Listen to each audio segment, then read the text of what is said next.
14. Olha, a Nova Zelândia anunciou já o fim da transmissão local comunitária da Covid-19 e nessa próxima semana o país se prepara para adotar um afrouxamento no isolamento social. E para falar mais sobre a rotina desse país da Oceania, gentilmente nos atende o consultor Pedro Melo, brasileiro que mora em Auckland, capital da Nova Zelândia. Oi, Pedro, como vai? Muito obrigado por nos atender. Bem-vindo. Olá, boa noite. Bem, boa noite para nós aqui, bom dia para vocês. Bom, como é que é estar num país que já não tem mais transmissão interna do coronavírus? Quanto tempo durou esse confinamento e qual que é a expectativa para que a população comece a sair? Bom, nós estamos já há 5 semanas em lockdown absoluto. Não era permitido sair de casa, apenas para ir ao supermercado e farmácia. E a população obedeceu, né? Essa semana o nível de alerta caiu do 4 para o 3, então algumas atividades começaram a voltar à normalidade. Por exemplo, aqui na Nova Zelândia até os deliveries estavam proibidos, né? E desde terça-feira isso foi retomado. Então as pessoas estão começando agora a sair de casa e a ter uma rotina um pouco mais flexível, mas até então foi dentro de casa em tempo integral. E o que você faz aí na Nova Zelândia? Há quanto tempo você está por aí? Como é que a sua rotina mudou com o confinamento? Bom, nós nos mudamos para a Nova Zelândia o ano passado, em janeiro de 2019. Minha esposa veio estudar Construction Management. Foi uma opção de vida que nós tivemos. Eu trabalhava no Brasil na iniciativa privada. Nós nos programamos para essa mudança. Então, ano passado, eu tirei um ano sabático. Fiz um acompanhamento dos meus 2 filhos que não falavam inglês, então eu pude acompanhá-los eles na escola até que eles se adaptassem. Fiz muito trabalho voluntário na escola, que é algo muito comum aqui na Nova Zelândia, né? Então isso fez com que a gente se integrasse de uma maneira mais fácil na rotina de vida daqui. Mas a rotina mudou muito a partir do lockdown. Foi vida confinada, foi uma vida intensa entre nós 4, né? Eu, minha esposa e os nossos 2 filhos. Com contato somente por mídia social, ou Skype, Zoom, enfim, com as outras pessoas com quem a gente conhece aqui na Nova Zelândia.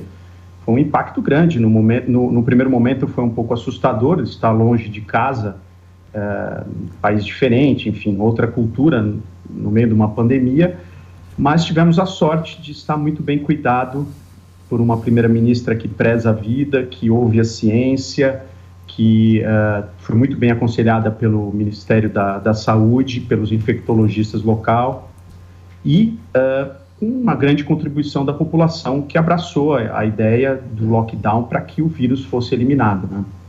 Ô Pedro, quem vai te fazer a próxima pergunta, aliás, o nosso Beto Caetano, estamos tentando contato com ele, enquanto ele não está pronto ainda, eu te faço a próxima pergunta. Você acabou de falar sobre isolamento, e aqui no Brasil há uma expectativa de proximidade já do pico, e muitas cidades, como a própria cidade de São Paulo, está vendo pessoas saindo de casa, com já trânsito em alguns horários aqui nas ruas. O que esse isolamento social foi decisivo aí na Nova Zelândia, na sua visão?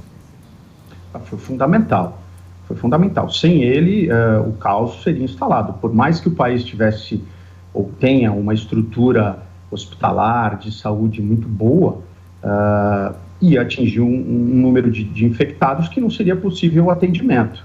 Por isso, as pessoas privilegiaram a vida, num primeiro momento, né, para que a economia fosse retomada o mais rápido possível. Então, funcionou. E funcionou porque o governo teve uma comunicação muito clara, muito direta.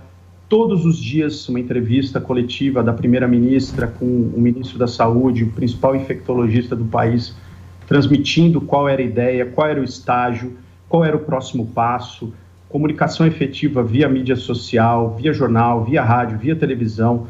Então, isso acho que foi fundamental para que a Nova Zelândia atingisse esse momento, posso dizer, único no mundo, né? Sem casos de... Na verdade, assim, hoje nós tivemos 3 casos somente positivos, então é um número baixíssimo. Eles sabem onde são esses casos, está tudo mapeado, e eles começaram a testar de uma maneira muito forte a população. Nós aqui de casa, nós 3, de 4, 3 tiveram testes feitos, foram negativos, mas é uma maneira de rastrear por onde esse vírus está caminhando aqui internamente, né? E em relação à economia aí do país, qual que foi o impacto, qual que é a discussão para que a economia seja reativada aos poucos? Bom, teve um impacto muito grande porque a Nova Zelândia recebe muito turista, né? É um país que recebe muita gente de fora, é um país muito bonito. Tem uma outra parcela que é a parte de serviços ligada à educação, então vem muita gente de fora estudar em universidades e estudar inglês aqui. Então foi um impacto tremendo, brutal. Só que, ao mesmo tempo, o governo deu uma contrapartida muito grande, tanto para a iniciativa privada, quanto para a população geral. Então, quem era autônomo recebia um X de dinheiro por semana, por 12 semanas, para que as necessidades básicas fossem supridas. Suspenderam, por exemplo, o pagamento de financiamento habitacional, o governo reduziu o salário, né? A primeira-ministra e os ministros reduziram os salários, mas todo mundo apostando que quanto antes fosse fechado e quanto mais rápido o vírus fosse controlado, a economia voltava. E isso passou a acontecer essa semana, com essas atividades econômicas voltando. Ficaremos em 2 semanas em nível 3, que é essa fase intermediária, para depois ir para o nível 2 e aí uma flexibilização maior da economia com a atividade geral voltando. E eles estão incentivando muito o turismo interno aqui na Nova Zelândia, como uma forma de minimizar o impacto que ocorreu na economia, né? Bom, você está em Auckland, mas a capital da Nova Zelândia é Wellington, né? E Auckland fica a quanto tempo de distância de Wellington? É uma cidade menor? Qual que é o número de habitantes para a gente ter uma ideia? Não, Auckland é a maior cidade da Nova Zelândia. Hoje eles têm por volta de 1.400.000 habitantes. A Nova Zelândia tem no total 5 milhões de habitantes, então a concentração de pessoas aqui é muito grande, né? Wellington fica ao sul aqui na Ilha Norte, né? Fica umas 2 horas de voo, não sei, talvez nem isso, mas Auckland é o centro econômico da Nova Zelândia, né? Onde as principais empresas estão estabelecidas, o principal porto está aqui. Então, aqui foi onde se sentiu, num primeiro momento, esse impacto no que se refere à economia, né? Ô Pedro, e mais uma curiosidade, quando o coronavírus começou a se espalhar, qual foi a preocupação dos seus familiares aqui no Brasil com vocês aí? E agora a situação se inverte, né? A preocupação de vocês com as pessoas aqui no Brasil. A princípio, uma preocupação, né, geral de que como é que a gente estava se cuidando, mas os primeiros casos que ocorreram aqui na Nova Zelândia foram de pessoas que vieram de fora. Então, eles conseguiram controlar muito bem, fechando as fronteiras muito rapidamente.